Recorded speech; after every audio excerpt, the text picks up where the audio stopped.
Neste episódio do podcast Equilibrando Pratos, trouxemos duas profissionais para debater sobre um tema que é de interesse de todo mundo. Com o título de Você tem fome de quê?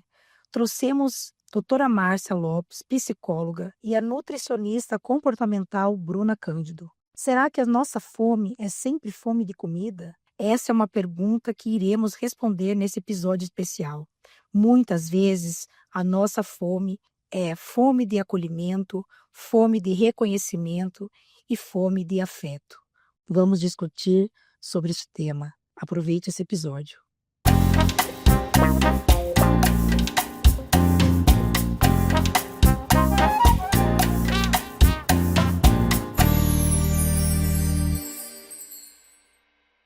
Olá, pessoal, sejam muito bem-vindos a mais um episódio do podcast Equilibrando Pratos.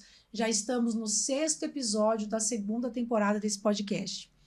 E hoje, pessoal, teremos um episódio que vai ser assim emblemático para trazer muitas curiosidades, muitos assuntos relevantes e importantes para vocês.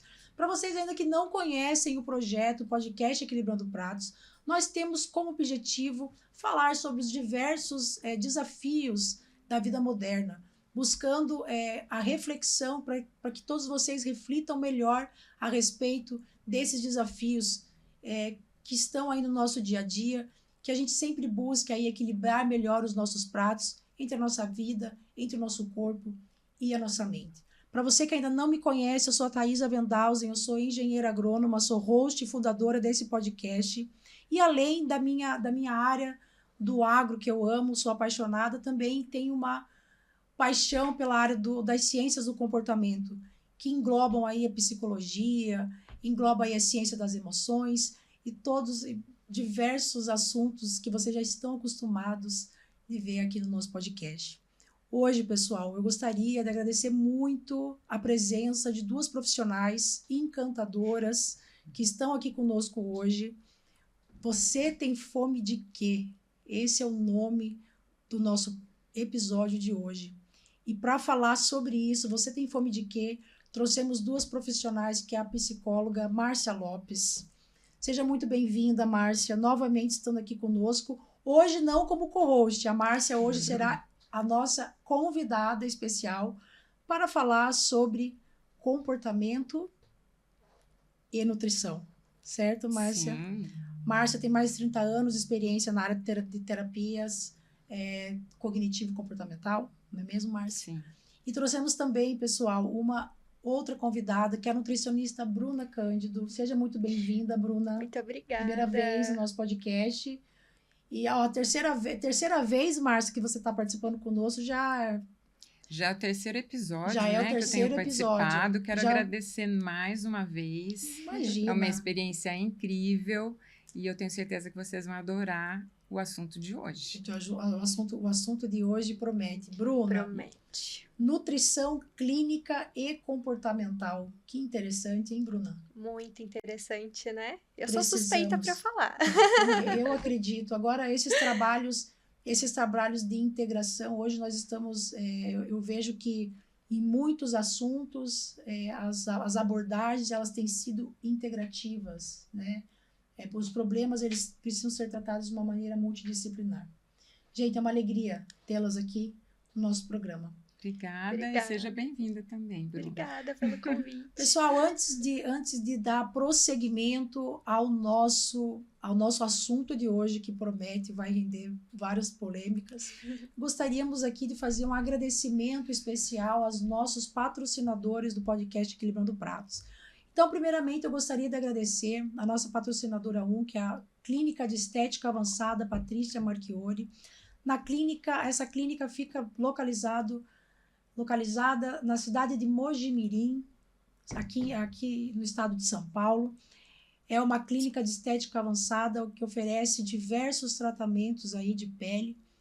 E eu gostaria de dar ênfase aqui ao tratamento com Botox, que o Botox ele não é um tratamento apenas para linhas de expressão, é um tratamento que pode prevenir o envelhecimento precoce, é um tratamento que até é utilizado para combater o suor excessivo. Trazemos essa curiosidade. Então, não não deixem de conhecer o espaço da doutora Patrícia Marchiori, a Clínica de Estética Avançada. Um agradecimento especial à nossa patrocinadora 2, que é o Desejo de Spa e o Desejo de Bronze. O Desejo de Spa é um spa localizado no centro da cidade de Mogi Guaçu. É o espaço da proprietária da Natasha Carriço. Nesse espaço, ela oferece diversos tratamentos para você tratar a sua beleza, para melhorar a autoestima, massagem, tratamento relaxante para os pés, massagem com pedras quentes, spa das unhas, bronzeamento artificial. É um espaço incrível. As meninas são super bem preparadas para atender diversos públicos, tá, pessoal? Homens e mulheres. E um agradecimento especial também à nossa patrocinadora 3, a nossa querida Bárbara Ribeiro, que é Life Planner, corretora franqueada da Prudential. Bárbara, ela é especializada para fazer planejamento financeiro e proteção em vida. Ela atende brasileiros, tanto aqui no Brasil, quanto brasileiros também no exterior. Pessoal, voltando aqui ao nosso programa, que está interessantíssimo hoje. Vamos falar de muitas coisas polêmicas, não vejo a hora. Vamos começar com o básico, meninas. Quando nós falamos que a comida, ela não é apenas comida. Márcia, traga para nós os seus insights. Muito bem. Quando a gente fala que a comida não é só comida, nós estamos falando das nossas emoções. Então, o que acontece? As pessoas, muitas vezes, elas buscam na comida a resposta para muitas perguntas, né? Então, nós entramos na fome emocional. O que é a fome emocional? A fome emocional, ela não tem, por exemplo, o estômago, ele não ronca, né? Ele não traz fraqueza e ela aparece de repente. Muitas vezes até depois do almoço, depois do jantar. E o que isso significa? Que existe algum gatilho, algo que aconteceu com essa pessoa e que ela precisa resolver. Então, por exemplo, um estresse, um tédio, uma tristeza. Então, ela vai buscar na comida um conforto para suas questões, entendeu? Então, a comida que ela está procurando é uma resposta para a emoção que ela sente naquele momento. Você concorda, Bruna? O que você acha? Sim, concordo. E é muito importante a gente sempre falar a diferenciação, né, da fome fisiológica da fome emocional, né? E a fisiológica justamente é isso que a Márcia trouxe. O estômago roncando, aquela sensação de vazio. Aí a pessoa pensa, eu comeria uma refeição completa, um prato completo? Se a resposta for sim, é uma fome fisiológica. E como a gente sabe que é uma fome emocional, muitas vezes? Aquela vontade do doce. Do doce. Uhum. Ai, que vontade de comer um chocolatinho. E isso, muitas vezes, é uma percepção que, quando a gente começa a reparar, pode ser uma fome emocional. Porque... Uma dica interessante. Uhum.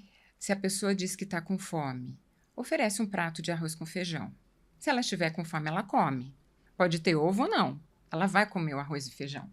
Uhum. Agora, se for fome emocional, ela vai procurar o docinho, o chocolate, o salgadinho. Mas será que todas as vezes, então, que a gente está com vontade de comer um doce é uma fome emocional? Não necessariamente. Não necessariamente. Não necessariamente. Até porque, pensando aí na fase de TPM das mulheres, né? A gente sente aquela falta do confortozinho. E muitas vezes a gente recorre a um chocolatinho, né? Sim. Porque o chocolate libera serotonina no nosso corpo, que dá aquela sensação de conforto, muitas vezes. Então, necessariamente, nessa fase, por exemplo, não é uma fome emocional. A fome emocional pode vir acarretada de uma emoção e aí a pessoa perder a mão dessa quantidade aí alimentar que ela está comendo de chocolate. Aí sim pode virar uma fome emocional. Sim. E é muito comum, a gente vê muito em mulheres, né? Tem essa compulsão mais por doces, né? Os homens não têm tanto isso, né? Como é que você percebe isso no teu consultório, Bruna? Homens também têm, mas realmente não Acarreta mais a não, mulher, né? acarreta sempre mais as mulheres. Mas eu acho que pelo fato do que eu acabei de falar, delas sentirem hormonal, sentir esse conforto com os doces, né? Então, a mulher se sente muito mais acolhida. Quem nunca comeu um chocolatinho e depois que comeu o chocolate falou, meu Deus, que delícia. Isso, exatamente isso. Era disso que eu precisava. Então, sim, as mulheres procuram mais doces no geral do que os homens. E eu vejo também que é uma questão de comportamento que a gente habitua, né? Muitas vezes, depois do almoço, eu tenho que comer uma sobremesa. Ou vai comer... E aí, a gente, quando vai na nutricionista, a nutricionista fala, não, coma uma fruta, né? Comer uma fruta depois do almoço, depois de uma refeição, ela é sempre mais benéfica, né? Por questão das... Sim, só que o chocolate muitas vezes é benéfico para nós também, né? Sim. Nesse caso. Então, é entender que as pessoas, elas podem comer o chocolate, mas desde que seja a quantidade correta, que elas tenham essa percepção na alimentação. Essa quantidade que eu tô comendo já é o suficiente para mim. Né? Não precisa ser uma barra inteira, uma caixa de bombom inteira, porque aí realmente vira uma compulsão, né? E a gente não percebe ali no momento da alimentação, porque muitas vezes vem acarretado, né, Márcia, de uma emoção, né? Então, ansiedade, estresse, né?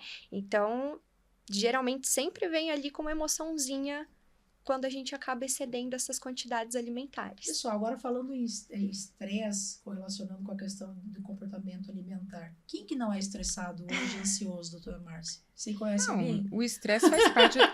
Então, o estresse, ele faz parte da nossa vida e ele é ótimo, né? Então, eu vou dar alguns exemplos para vocês entenderem. Então, por exemplo, o que causa estresse? Casamento, separação... mudança de emprego, promoção, mudança de uma cidade. Então, veja, eu falei coisas boas e coisas ruins, não é verdade? Sim. Então, as coisas boas, tanto as coisas boas como as ruins, ela nos propicia a fazer mudanças na nossa vida. E aí, o que acontece? O estresse, ele tem uma primeira etapa que nós chamamos de alerta, que é a fase positiva e interessante do estresse, que é a boa, né? E o que acontece? O estresse, ele pode gerar também tensões, mesmo que sejam coisas boas. E tudo bem. Qual que é o X da questão? É você se adaptar àquela situação. Se você consegue se adaptar, o que vai acontecer? O estresse, ele vai ser muito positivo para você. Então, a gente vai ter o estresse e o descanso, o estresse e o descanso. O problema é quando você não consegue se adaptar ao estresse. Então, ele entra na fase da resistência, depois, se você continua não se adaptando, você entra na fase da pré-exaustão até a exaustão. Normalmente, na fase da pré-exaustão, as pessoas já começam a perceber algumas questões mais físicas, mais fisiológicas, e a gente precisa buscar... começa a aparecer também no alerta, mas ele fica mais intenso na pré-exaustão. Então, por exemplo, você acaba tendo uma gastrite, você acaba tendo um problema na pele. Dermatite. A insônia você pode ter um pouquinho antes também. Tem o burnout também, que ele acontece na pré-exaustão. Então, nesse momento, as pessoas são obrigadas a procurar ajuda, pelo menos do médico. Sim. Entendeu? Então, o estresse, ele é importante na nossa vida. Imagina só, é como se fosse uma plantinha, né? Imagina uma plantinha no vasinho. O que é importante? Que a gente coloque um pouquinho de água todos os dias, ou dependendo da planta, uma vez por semana. Agora, se eu encharcar de água, o que vai acontecer com a planta? Ela tem uma capacidade de absorção, né? Num determinado tempo, né? Isso. Falando de planta, né? Isso. Então, exatamente, perguntei para a pessoa certa. Aí, e se não tiver água? Tem que ter na quantidade certa, no momento certo, até porque depende da planta também, precisa de mais, precisa de menos. Então, o estresse é isso, é como se fosse essa água na plantinha. Nós precisamos de estresse de vez em quando, para que a gente se mobilize, para que a gente se desenvolva, para que a gente cresça. Exato. Entendeu? Então, é a motivação. Agora, se tiver demais, não é bom, e se tiver de menos, também não é bom. Sim. Estou me lembrando muito aqui, fazer um parênteses, estou me lembrando muito da aula que eu tive com o Daniel Goleman na pós-graduação, quando ele fala sobre a questão das pessoas, as pessoas acabam desenvolvendo resiliência quando elas conseguem justamente nesses períodos, quando a pessoa começa a perceber que ela está no período de estresse, que ela consegue fazer pequenas pausas, né? E fazer lá, recorrer a respirações, a meditação, etc., para promover um relaxamento, para que ela consiga, de repente, voltar para aquele estresse, digamos, para aquela coisa que ela está diante do enfrentamento do problema, e que ela consegue fazer essa recuperação, e isso vai desenvolvendo a tão querida, famosa resiliência, né? Isso, perfeito. O que acontece? Importante. Traduzindo, aprofundando um pouquinho mais. O que é importante para o estresse? O que é importante para a nossa vida, de uma forma geral? Não é segredo para ninguém, embora muitas pessoas não sigam. Relaxamento. Então, fazer respirações, fazer uma meditação, alimentação saudável, atividade física. Tá? Então, esses 3 pilares nós temos que manter para o resto da vida. É o tal do equilíbrio, né? Como que a gente equilibra os pratos, né? Exatamente. Uma alimentação, meditação e exercício. Isso. Então, quando a gente está seguindo essa orientação, a gente consegue se adaptar às situações. Lidar melhor com Lidar estresse. melhor. Agora, eu estou tendo dificuldades, então eu vou procurar também uma psicoterapia. Tá? Então, são os 4 pilares indicados para trabalhar com as pessoas que têm dificuldades do estresse. Porque na psicoterapia nós vamos trabalhar estratégias e alternativas para que você consiga se adaptar àquele estresse que está acontecendo. Então, por exemplo, eu já tive casos de pessoas que mudaram, né, para a cidade, que não conhecia ninguém, não conseguia emprego e acabavam entrando numa depressão profunda. Sim. Então, o que está acontecendo com essa pessoa? Ela não está conseguindo se adaptar àquela mudança que ela está vivendo. Então, o que essa pessoa fez foi buscar psicoterapia e hoje essa pessoa e outras pessoas também já estão voando, porque elas conseguiram aprender como lidar com essas questões. E aí, voltando aqui para o tema central, toda essa questão do gerenciamento ou não gerenciamento do estresse, ele está correlacionado com o comportamento alimentar. Com certeza. Não é mesmo, Bruna? Aí, aproveitando isso, gente, eu gostaria de trazer aqui sobre a questão da obesidade, porque assim, não tem como a gente falar sobre programas de emagrecimento, problemas comportamentais, estresse, ansiedade, comportamento alimentar. Né? Não tem como a gente falar sobre isso sem trazer dados e questões aqui da obesidade. Eu fui pesquisar, eu fiquei assustada com o que eu li, tá, gente? Então, assim, não tem como a gente não falar sobre isso. Então, eu vou falar aqui alguns números, tá?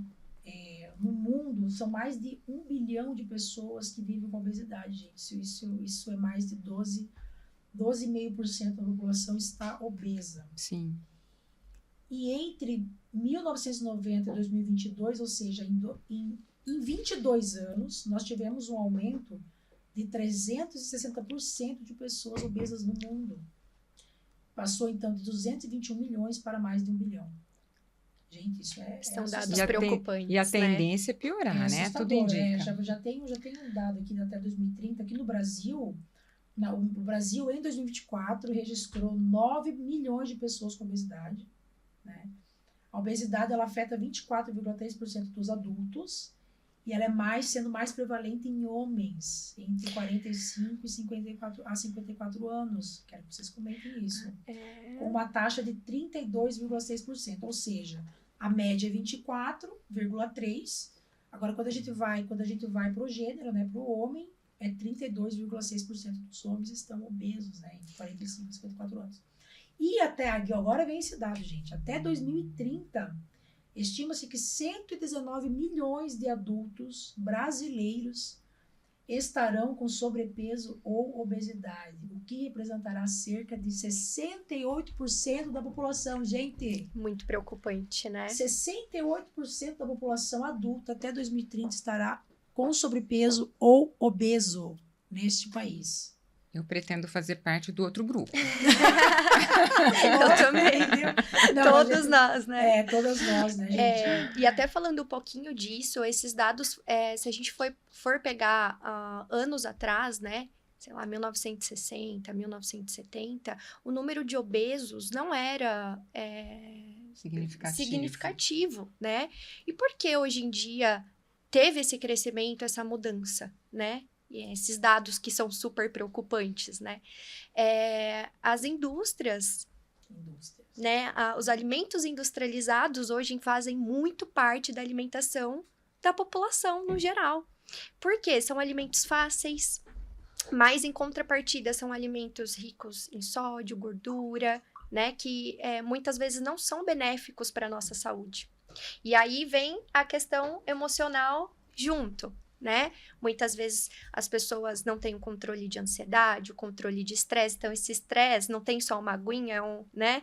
Tá muito regado ali, então a pessoa não sabe controlar essa emoção e acaba descontando Junto na com isso, comida. tem muita pressão no trabalho, no atingimento de metas, no ter que ser X, né? Tem que ter o carro Y, a cultura tem que da se alta vestir. As performance, cobranças, né? Cobranças As consumistas, imposições, né? as imposições, né? Sim. Que até mesmo hoje a sociedade faz, né? Então, é um geral mix. mix. É um mix que vai gerar tudo isso. Inevitavelmente, porque quando a gente para pra pensar, né?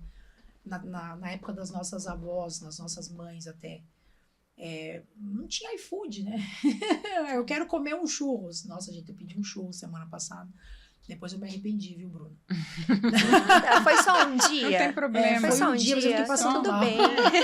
Eu fiquei passando mal, né? Então, assim, não tinha iFood, então as pessoas tinham que cozinhar, tinham que comer comida, né? Sim. Comer comida de verdade, né? Então, assim, eram hábitos. Existia uma horta no quintal, Exatamente. um galinheiro. A socialização no momento do preparo das comida. refeições, Isso. no momento de sentar à mesa, Isso. né, nos momentos de refeição. Hoje em dia, a gente pode reparar que eu tenho até conversado muito com os meus pacientes em consultório, justamente o não comer em frente em telas. Porque hoje as pessoas não prestam mais atenção na composição do prato, acabam excedendo ali, comendo muito rápido, não prestam atenção na alimentação. E aí, muitas vezes, vem com uma distração de telas, né? Seja televisão, celular.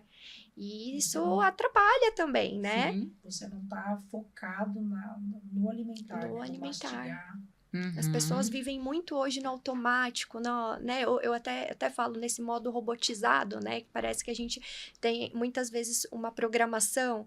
Então, é o acelero, né? Sim. É o tempo todo. Nossa, mas eu tenho compromisso, eu tenho que fazer compra, eu tenho, né? Então, não tem uma organização, vive nesse modo automático e muitas vezes não presta ali atenção nos momentos essenciais das refeições.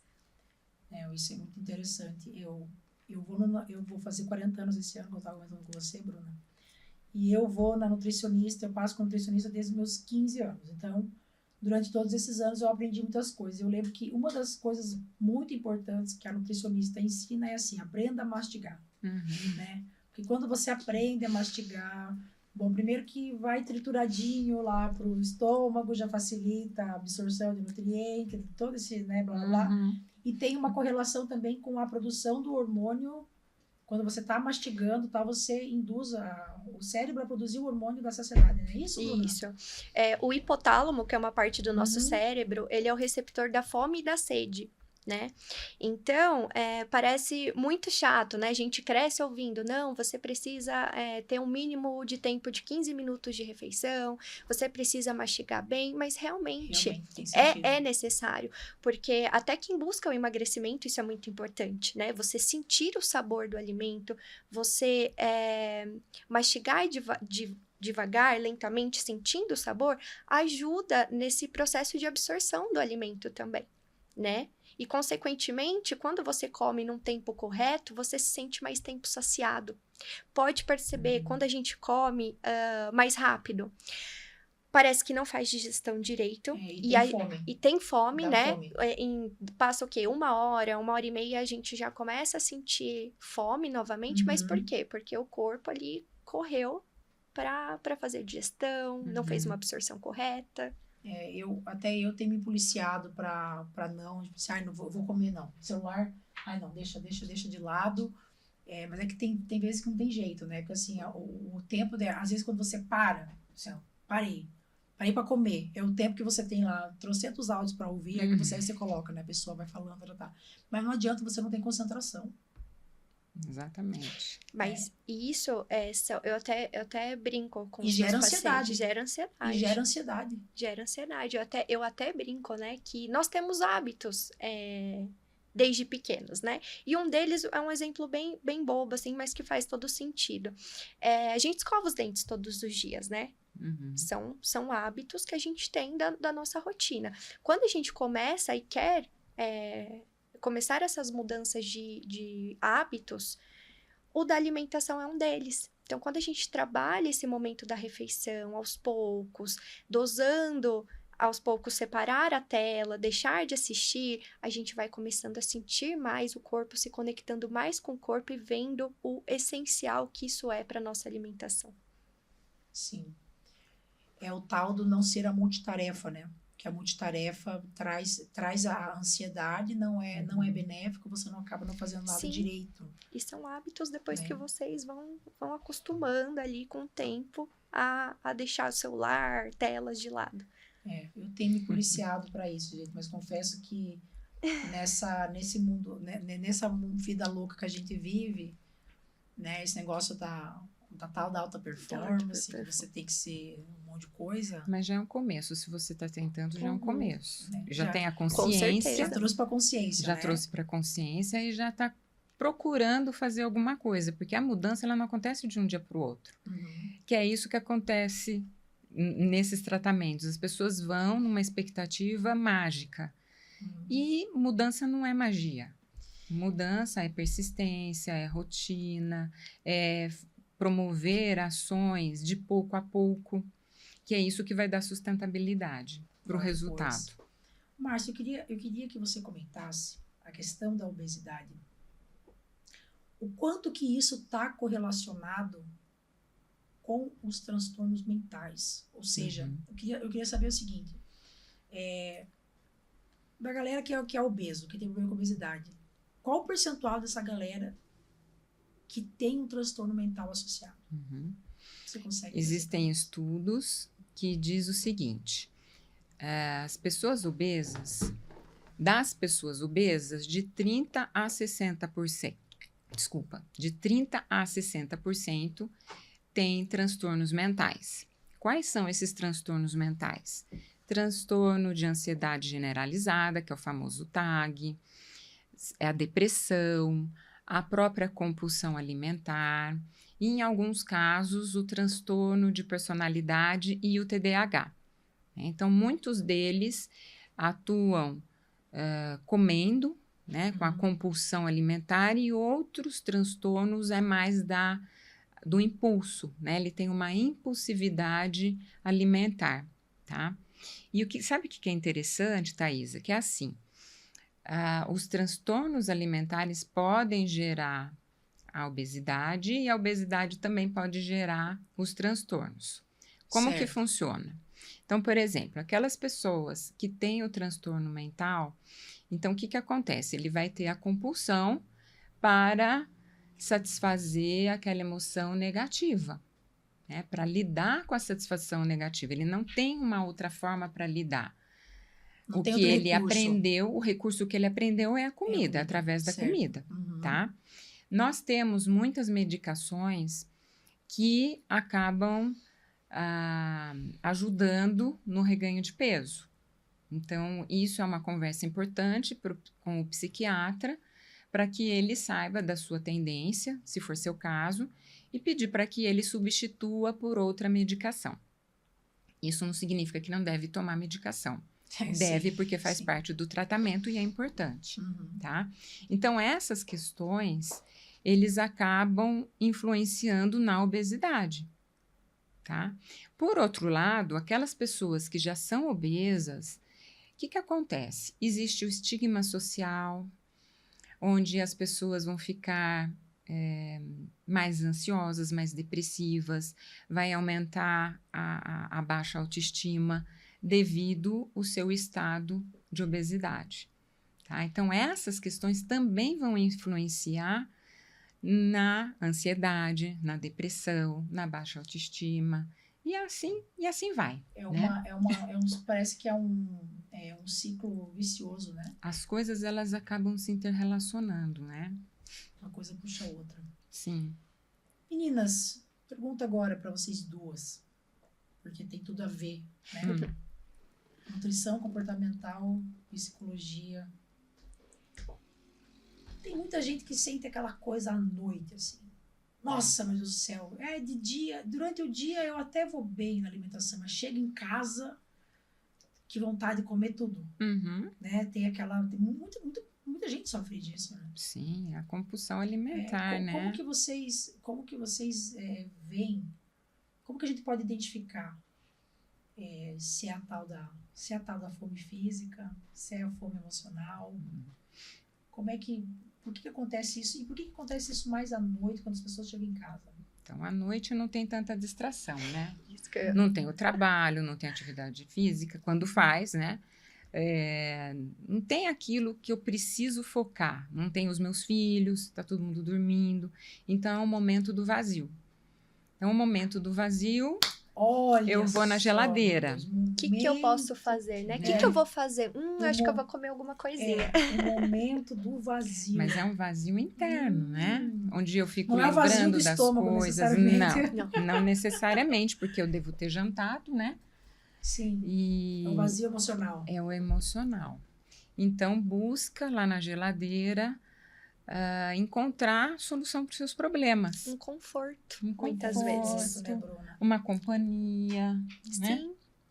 Que muitas vezes é um escape ali, né? Para aquele momento que a pessoa não tá sabendo lidar com os pensamentos, com as emoções, né? Então ela recorre muitas vezes a comer algo. Então, vem a noite, vem o silêncio, muitas vezes. E nesse silêncio, a gente... Muitas vezes é o momento que a gente tem para encontrar com a gente mesmo. Uhum. E se você tem questões ali que você não está bem resolvido, não está se aceitando muito, aí o negócio vai na comida. Ou dar uma beliscadinha. Dar uma beliscadinha, ou bebida alcoólica, né? Normalmente recorre mais aos vícios, né? Sim. A gente observa que são pessoas que não têm muitos recursos para resolver problemas. Sim. Entendeu? Então, fica, né, com aqueles pensamentos sabotadores, fica criando problemas dos problemas que existem e muitas vezes problemas que não existem. Sim. E aí vai gerando aquela bola de neve. Por isso que é importante procurar um profissional Sim.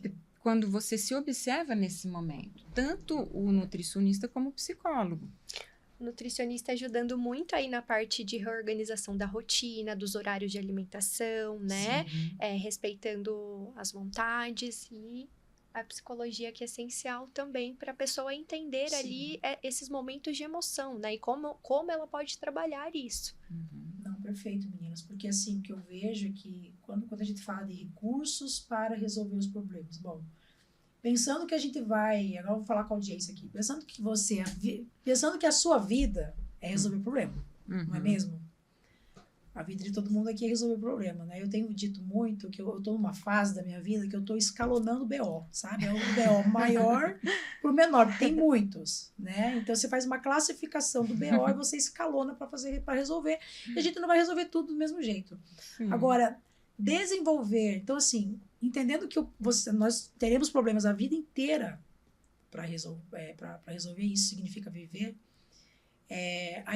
tá aí dada a importância da gente desenvolver esses recursos que a Márcia está trazendo aqui para nós, esses recursos psicológicos, para que a gente consiga lidar com os problemas de uma forma mais leve, Uhum. equilibrada, né? Por isso que o nosso programa aqui, equilibrando pratos, né, gente? Qual é o prato que eu vou equilibrar, Uhum. né? Qual é o prato que eu Exatamente. não vou equilibrar? É o tal do escalonar BO, né? Escalou no prato, né? É o escalou no prato. Então, assim, a importância da pessoa desenvolver os recursos para resolver os seus problemas Uhum. e não, de repente, usando a comida, né, Bruna? Porque a nutricionista fala que a comida é para nutrir o corpo. Com certeza. E não, de repente, para nutrir um vazio existencial. Uhum. Né, gente? Exatamente. E isso também, muitas vezes, essas compulsõezinhas começam também, além das emoções, né? Pelo fato das pessoas hoje fazerem muitas dietas restritivas, né? E demonizar algum alimento, né? Não, eu não posso, por exemplo, você falou, eu comi um churros, né? Nossa, meu Deus. Então, assim, nós temos vontade, nós temos uma bagagem cultural, nós temos momentos de socialização. Então, a privação, quando a gente se priva muito, a gente vive em ciclos, né? E muitas vezes vem acarretado aquele efeito sanfona, né? Uhum. E aí, o que acontece? A pessoa se priva de tudo que ela gosta, porque ela... Não, eu tenho que cortar carboidrato, tenho que cortar gordura, aí come uma quantidade maior de proteína, não posso comer doce, não posso comer nada que eu gosto.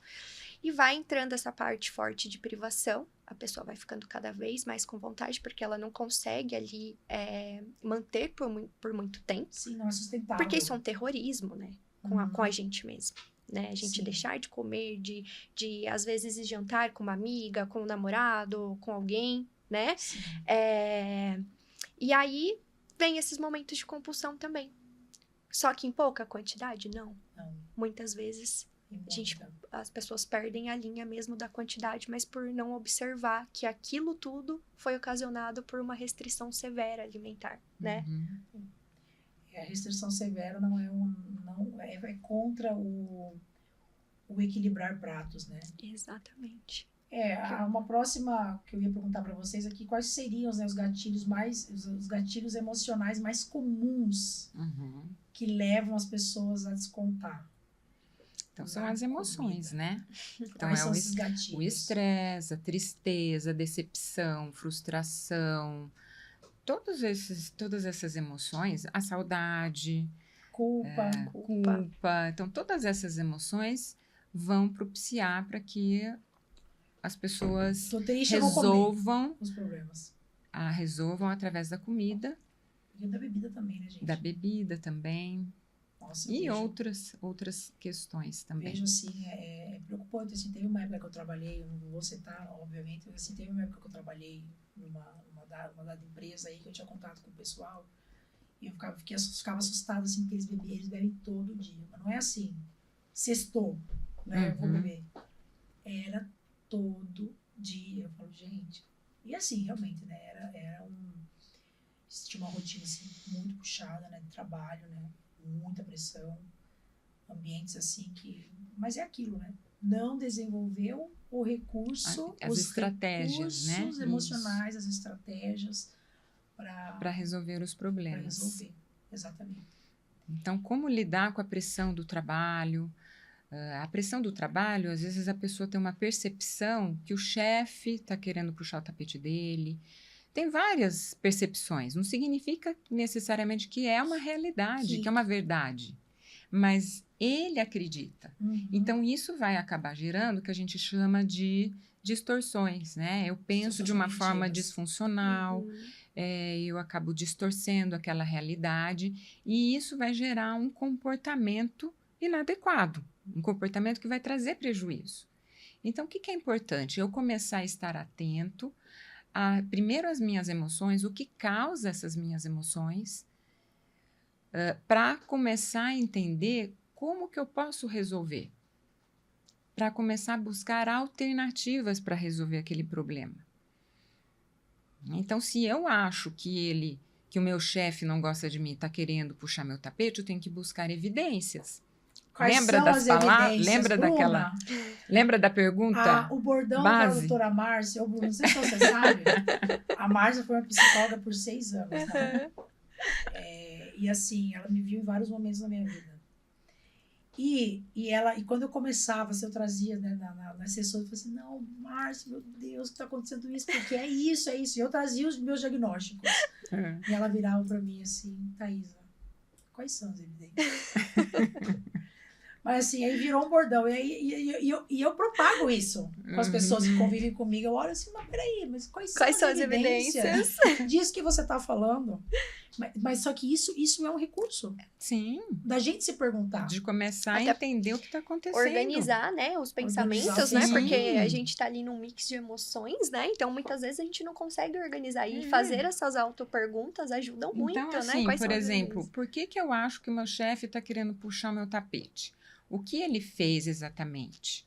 Só para dar um exemplo para a audiência entender. O que o meu chefe fez que eu estou achando que ele está puxando o meu tapete? Eu tenho que procurar fatos, eu tenho que procurar dados concretos para que essa ideia, esse pensamento, ele mantenha ou não. Na maioria das vezes, não se mantém.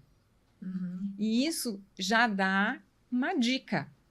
Significa que eu estou vendo as coisas de uma forma que não é bem assim. É como se eu tivesse com meu óculos embaçado, eu estou vendo uma situação, mas não estou enxergando direito. A realidade. Não estou enxergando a realidade. A lente está desajustada. Isso. Então, para enxergar. Esse é o caminho para você começar a trabalhar com relação às suas emoções. E quando a gente começa a identificar que não é tudo isso, é muito interessante no processo terapêutico. A gente pergunta da intensidade da emoção e, normalmente, o paciente percebe que diminuiu.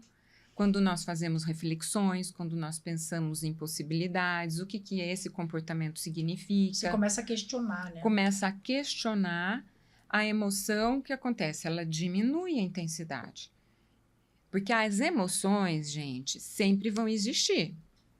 O negócio é o gerenciamento, né? A questão é como gerenciar as emoções e entender que a intensidade, quando ela está muito alta, aí tem. Então, deixa eu ver o que está acontecendo, porque muito provavelmente eu não estou analisando a situação de uma forma mais racional. Então, a gente vai fazendo essas reflexões. E é difícil fazer sozinho, né? É difícil a princípio. Exatamente. Quando você nunca fez terapia, é muito difícil a gente chegar a essas conclusões. Exato, porque daí a pessoa, ela vai lidando com as coisas baseado naquilo que ela aprendeu. E aí, baseado naquilo que ela aprendeu, aí geram as crenças, é aquilo que ela acredita, e aquilo se torna uma verdade absoluta. E você fica naquele ciclo, né?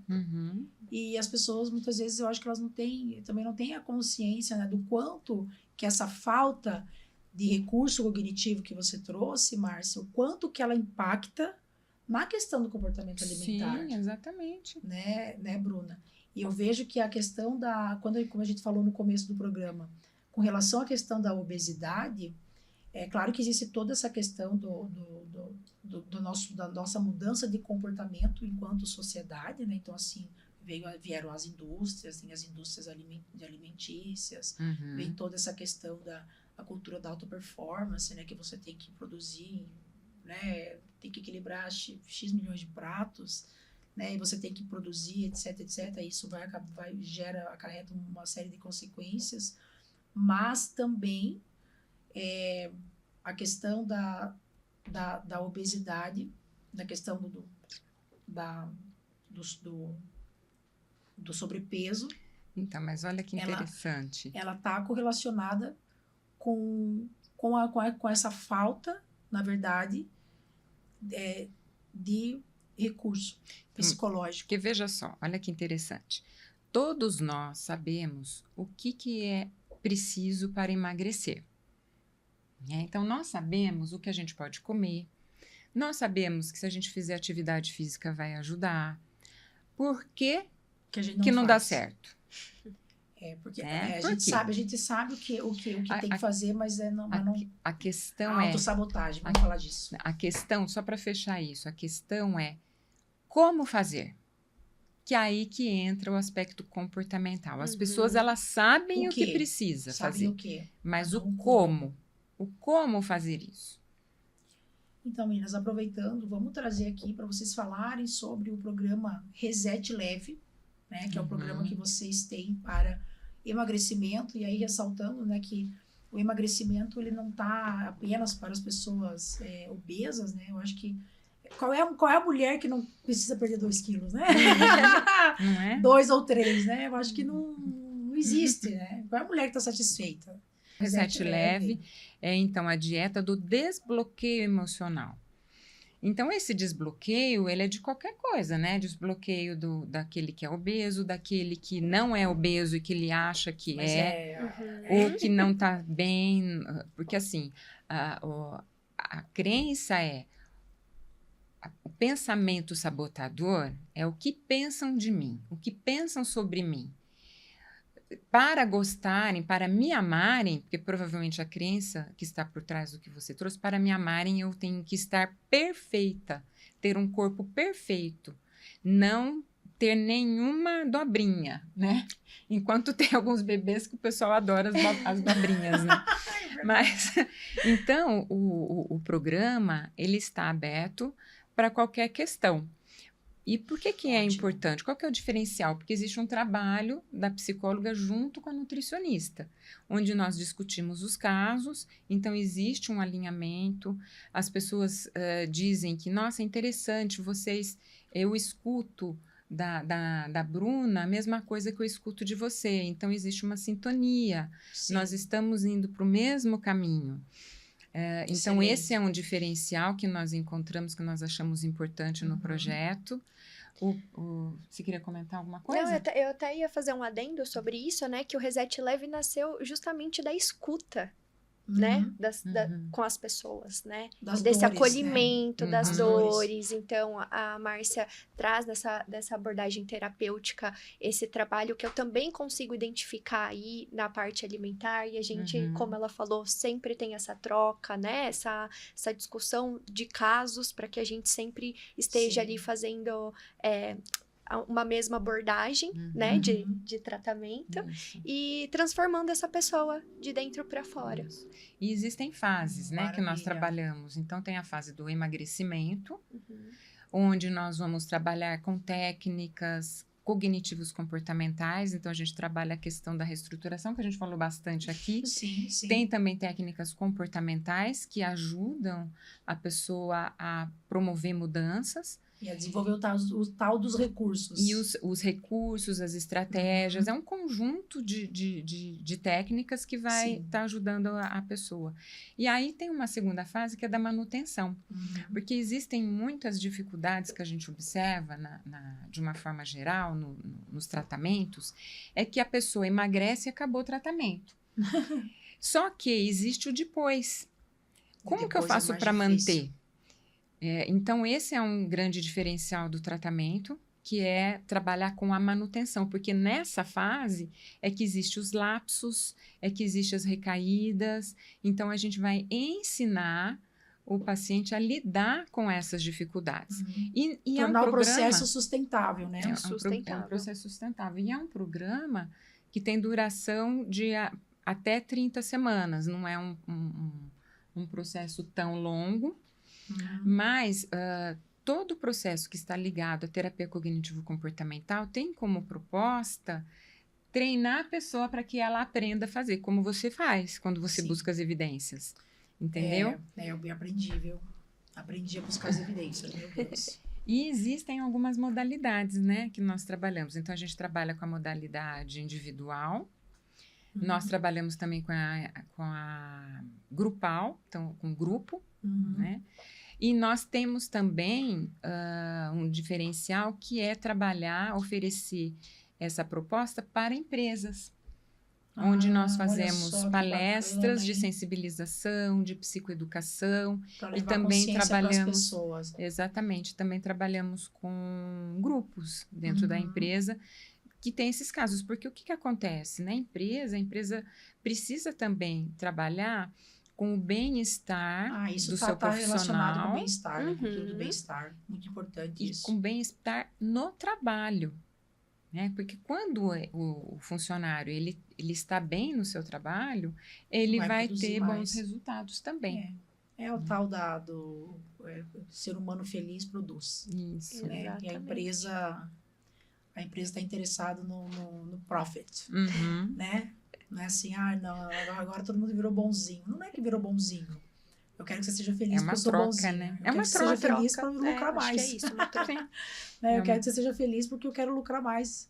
Mas isso daí todo mundo ganha, né? Sim. É um ganha-ganha. A gente tem que ganha-ganha. pensar nesse ganha-ganha. E quando as pessoas entendem também que a alimentação não precisa ser algo difícil, que é algo leve para você ter uma vida saudável, com equilíbrio. Eu acho que essa é a palavra-chave, sabe? Equilíbrio. E você saber dosar a comida no geral, saber controlar melhor as emoções, né? Uhum. Então é isso que traz a essência, né? Do bacana. programa. Bacana, para trazer equilíbrio. Então vocês estão no lugar certo, né, para falar sobre esse programa, né, que é o Equilibrando Pratos, porque é justamente quando a gente traz esse tipo de debate, a gente está promovendo algo para as pessoas refletirem como que elas podem equilibrar melhor os pratos da vida delas. Sim. E o prato quer dizer dos recursos cognitivos, dos recursos psicológicos para lidar com os problemas, está correlacionado, se correlaciona com o comportamento alimentar, né, Bruna? E a pessoa, e é o que eu falo, né? A pessoa, que eu comentei, desde os 15 anos que eu vou nutricionista, desde os 17 que eu faço academia, então eu acabei desenvolvendo essa coisa que eu fui lá atrás, que gerou essa crença em mim, não foi de todo mal. Ela acabou também implementando em mim algo para eu olhar para minha saúde. Então, assim, eu sou sempre muito cuidadosa com isso. Né? Embora tenha ficado ali um resquício de uma crença ainda que fica perturbando a minha cabeça um pouco. Estimulou o autocuidado, né? Foi um estímulo ao autocuidado, ao equilíbrio. Então, assim, quando a gente desenvolve essa consciência de tudo bem eu comer um churros, né, num domingo, mas, assim, durante a semana eu preciso fazer algo para equilibrar aquilo lá que eu coloquei dentro do meu corpo. Né? Assim, essa consciência que é importante. Você não vai comer churros todos os dias, todo né? dia, né? Mas assim, então eu vou fazer amanhã, eu vou fazer 30 minutos a mais de cardio, vou fazer, entendeu? Alguma coisa que vá buscar compensar. ter essa compensação. E tem a questão também da saúde, né? A pessoa estando magra não significa necessariamente que ela está saudável. E vice-versa também. E às vezes tem também, às vezes também a pessoa é uma falsa magra, né? Sim. Tem as falsas magras também, né, Bruna? Com não certeza. Só o peso é apenas um número, mas que ele não denota necessariamente. Você falando de peso, né? Me veio uma coisa à mente agora. Eu até, no acompanhamento com os meus pacientes, eu falo, não se apeguem ao peso da balança. Entendam a composição corporal, entendam a saúde no geral, né? Exames são importantes. Então, muitas vezes, as pessoas se apegam ali no peso da balança, Nem né? me fale que eu sou uma delas, tá? Exatamente. Então, a composição corporal, o estilo de vida, tudo isso, se a pessoa tem uma boa alimentação, um bom estilo de vida, às vezes aquele peso é o ideal para ela, é um peso saudável, né? Mas as pessoas buscam ali... Que é o peso, né? O peso, né? A idealização, né? Muitas vezes de um peso em si. Então, eu falo, não se apegue ao peso da balança. Vamos entender aí como que tá a saúde no geral, composição corporal, que é muito importante. Eu vou aproveitar a fala de vocês... Eu vou trazer aqui uma questão até particular que eu passei na minha infância. Eu acho que eu trouxe isso da minha infância como uma crença, né? E assim, não falando assim, né? Pessoas da minha família, não vou falar quem. Pessoas da minha família, né? Que vão assistir esse podcast, elas vão saber que eu tô falando delas. Mas eu não vou falar o nome. As pessoas da minha família... Ai, meu Deus, hein? Eu tive uma infância assim que eu era magra, depois eu fiquei mais gordinha, uma adolescência mesclada, mais gordinha, depois mais magra. E eu sei, então assim, desde criança eu sempre tive um problema com a balança, né? E essas pessoas da minha família chegavam pra mim e falavam assim, muitas vezes, porque se você emagrecer mais 2 quilos, vai ficar perfeita. Mas se você emagrecer mais 4 quilos, nossa, vai ficar linda, não sei o quê. E muitas vezes, você sabe que até hoje, eu coloco um biquíni, eu não me sinto bem de biquíni. Por mais que as pessoas olhem e falem, não, você tá bonita, você tá isso, aquilo. Mas eu nunca consegui me sentir bem de biquíni. Por quê? Porque quando eu colocava biquíni, quando eu era mais nova, essas pessoas olhavam pra mim e falavam que se eu emagrecesse mais X quilos, eu ficaria perfeita. Então, eu trouxe isso pra minha vida adulta. Por mais que eu tenha me cuidado e me tornado uma adulta saudável, com um percentual de gordura muito bom, né, pra minha idade, eu não consigo me sentir satisfeita. Por mais que eu tenha todo o entendimento disso que eu tô falando pra vocês, e é uma coisa louca. O quanto que aquilo que a gente vive na nossa infância, as questões ali do ambiente, como que eles moldam, né, as nossas crenças, a gente traz isso. Como isso reflete Exatamente. hoje, Como né? que isso reflete? Então, assim, eu olho, eu acho que eu não me pesei esse ano ainda, mas eu vejo na roupa. Eu tenho algumas calças que elas são minhas balanças, né, que eu vejo como é que eu tô. Então, assim, eu tenho problema com balança. Eu espero que eu esteja dentro de um peso X, assim. Então, Thaisa, você está trazendo o seguinte. Você foi condicionada a pensar desse jeito, percebe? Sim. Aí você está pensando da mesma forma que te ensinaram a pensar.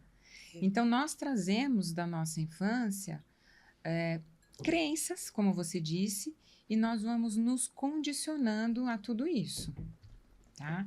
Então, o que está acontecendo hoje? Você continua com as crenças limitantes. Você continua com seu óculos embaçado. Né? Porque se a gente fizer uma sessão terapêutica aqui, né? Provavelmente eu perguntaria, Thaisa, você recebe elogios quando você está de biquíni? Muitos. Muitos. Sim. Então, isso que dado é? Esses que elogios significa? significa o quê?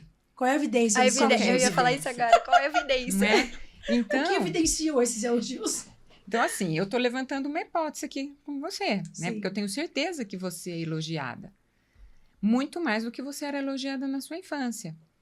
Então, o que está acontecendo? Você continua olhando para o retrovisor, né? Está olhando no retrovisor lá atrás, não está fazendo uma elaboração disso.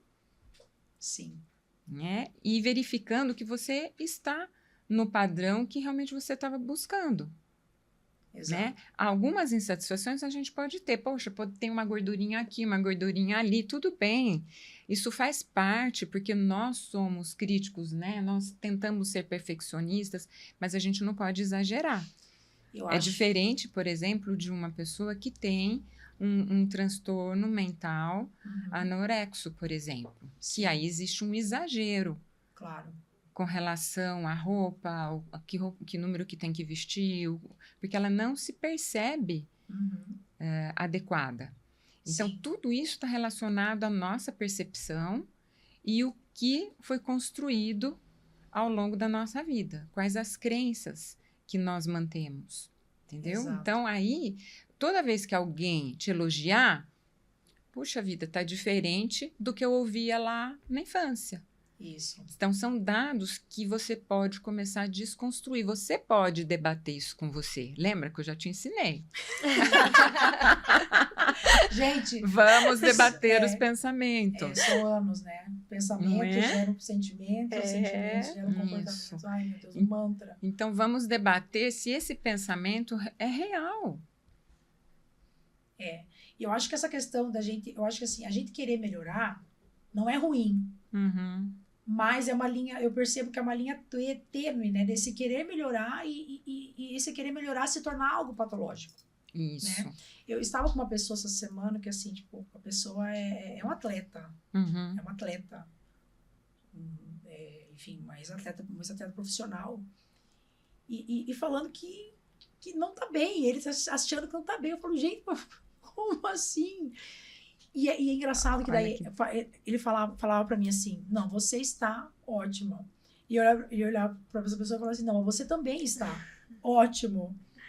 Mas assim, não, mas eu tenho que melhorar, eu já fui melhor. E eu falava, mas eu também tenho, sabe assim? Então, como que a gente pro olhar pro outro, é um óculos que não tá embaçado, e olhar pra nós mesmos, muitas vezes esse óculos ele tá embaçado. Meninas, vamos para um bloco especial aqui, tá? Porque a gente já tá caminhando pro final do nosso programa. O assunto é uma delícia. O Gustavo já me avisou ali. Gustavo, não brigue comigo. Vamos lá, gente. Hora do desequilíbrio. Agora o bloco especial aqui no programa Equilibrando Pratos. Vamos para as perguntas polêmicas. Uau! Tá? Primeiro para Márcia. Vamos Ficar lá. magra a qualquer custo é um problema emocional ou cultural? Então, depende do custo, né? Tudo vai depender do custo que você está pagando para se manter magra. E o quanto magra.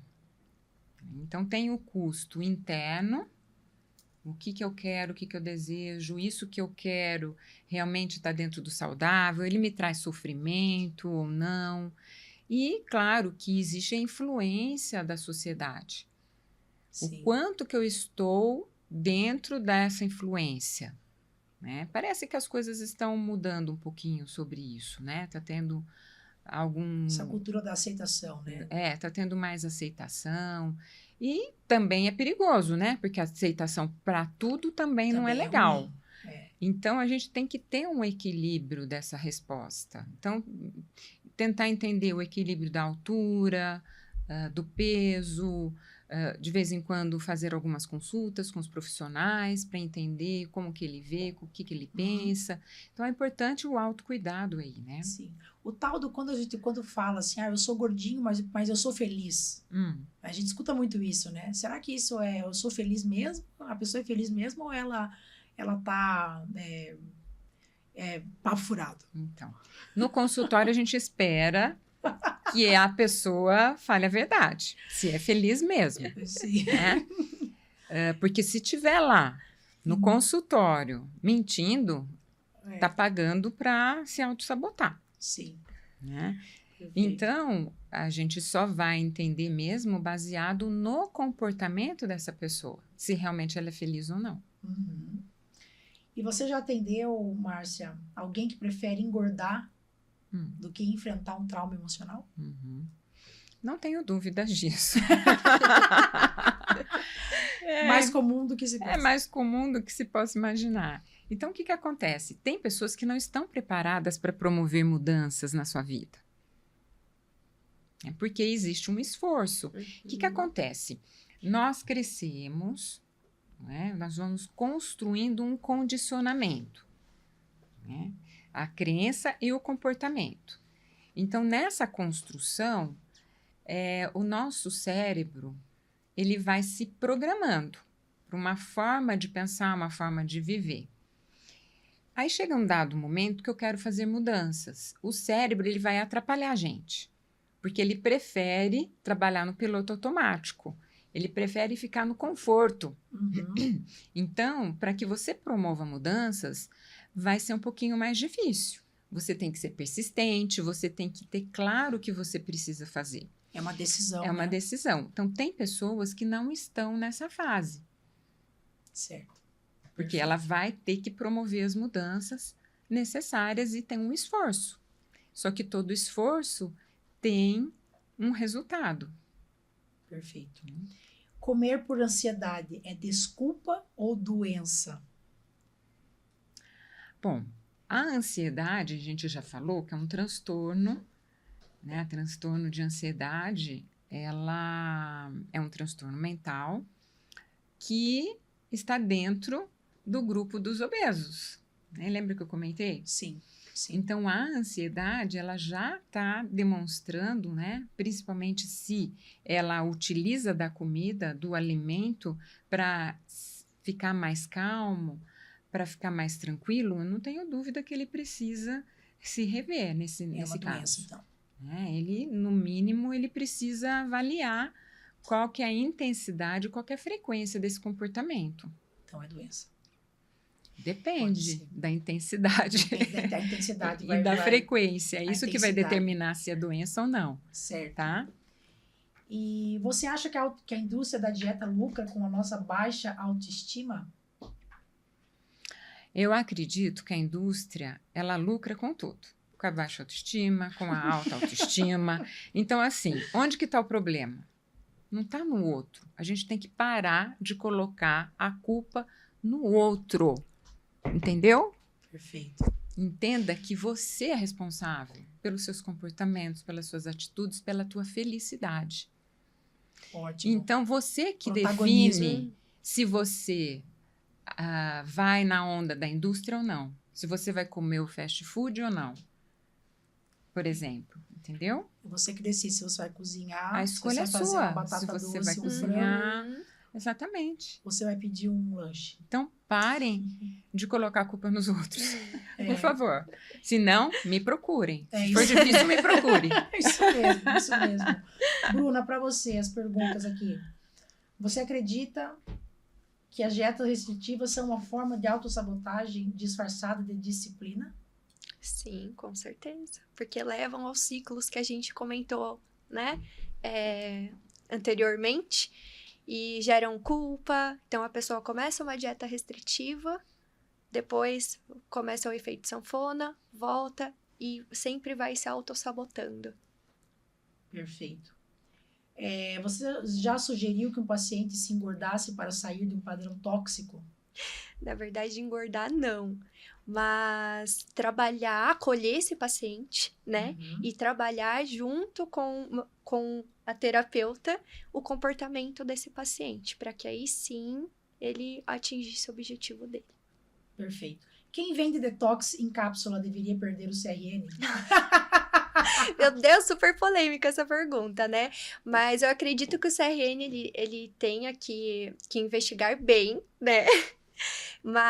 E o nosso corpo já faz o nosso próprio detox, né, gente? Tá aí o intestino nosso, o rim, né? O fígado, o nosso próprio corpo já faz automaticamente aí o detox, né? Sim. Gerou-se essa cultura do detox, né? Sim. Tudo é detox. Tudo é detox. Nutricionista pode dizer que tudo é permitido na alimentação, não é contraditório?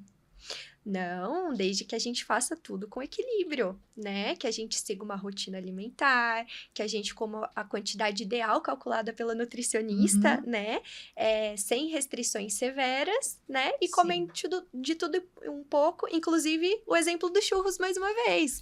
Comer um churrozinho a semana, tá tudo tranquilo. Comer um dia só não vai te atrapalhar. Isso não significa que é toda semana, tá? Sempre, assim, com deixa muita... claro, deixa claro. O problema é que eu comi um churros uma semana, na outra semana eu comi um banana split. Ai, meu Deus. Mas o Vamos fato lá. de não comer todos os dias, sempre. Emagrecer sem sofrimento não é balela para vender consulta? Com certeza não. Quando a gente aprende sobre o equilíbrio, sobre comer com consciência, saber identificar as emoções, né? Não é balela. A gente consegue emagrecer comendo o que a gente gosta. Com certeza. Ok. Com certeza. De acordo. De acordo. De acordo. Eu acho que para tudo que a gente está falando aqui, pessoal, meninas, vamos caminhar aqui para o encerramento do nosso programa, infelizmente. Ficaria aqui mais horas. Mas, assim, com certeza, tudo na nossa vida, para a gente melhorar, a gente precisa decidir, né? Eu acho que tudo é decisão. Tem muitas pessoas que falam assim, nossa, mas você treina todo dia, você isso, aquilo. Eu falo, gente, eu tomei uma decisão. E aí, aquela decisão que eu tomei, não importa o que está acontecendo, eu tenho que treinar. Eu tenho que fazer isso aqui, porque é uma decisão que eu tomei há muito tempo. Não eu escolho. Eu escolho, né? treinar. Tipo assim, eu escolho porque eu decidi. Sim. Né? Eu decidi ter um corpo X, PTO, que me exige exige o ônus, o bônus exige o ônus, né?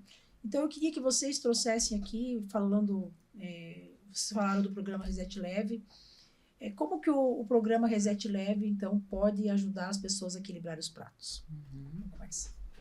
Começando comigo? Pode começar. Pode ser. Ok. Então, olha só que interessante. Quando a gente fala equilibrando os pratos, são vários pratinhos, né? Que a pessoa tem que ficar equilibrando. Então, o que acontece? Na vida, nós temos vários pratos, né? Então, nós temos o prato físico, que é aquele que está relacionado à alimentação e atividade física. Nós temos o prato emocional, nós temos o prato mental, nós temos o prato espiritual. Enfim, nós temos vários pratos que a gente precisa estar equilibrando. Então, no programa, que a gente vai trabalhar? A gente vai ajudar as pessoas a encontrar estratégias para equilibrar esses pratos de uma forma saudável, né? No aspecto mental, emocional, físico e assim por diante. E tem também o pratinho social, porque nós precisamos manter relacionamentos saudáveis. E o apoio das pessoas também é importante. Então, o psicólogo, o nutricionista vai estar ajudando a montar essas estratégias junto com vocês. Perfeito. Com certeza, acho que basicamente você falou tudo sobre o nosso programa, né? Ele traz o equilíbrio total da nossa vida, né? Não só da alimentação, das emoções, mas sempre respeitando a parte social das pessoas. Então, basicamente esse todo... algo... Desculpa, Bruno. Não, é o equilíbrio de tudo.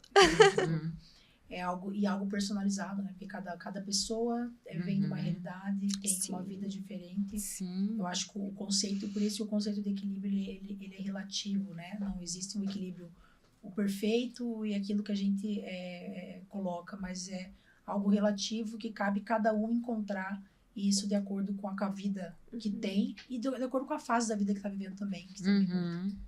Meninas, muito bom, gente, olha, muito obrigada. Bom. E meninas, elas equilibraram os pratos comigo, gente, essa semana. Essa gravação, ela estava programada na minha cabeça, não na delas. Ela já estava programada para acontecer, mas não na data de hoje, né? Mas acabei tendo um imprevisto e acabei convidando elas para virem aqui de última hora, né? Foi uma loucura. Mas assim, né, seguimos equilibrando os pratos, né, emblematicamente, equilibrando vários pratos para estarmos aqui hoje. Então, assim, meu muito obrigado para vocês. Gratidão. Foi muito especial. E mais uma vez, audiência, queridos, trouxemos aqui profissionais de alto gabarito, trazendo conhecimento para vocês, para que vocês reflitam se vocês estão equilibrando os seus pratos. Muito obrigada por mais esse episódio e até a próxima.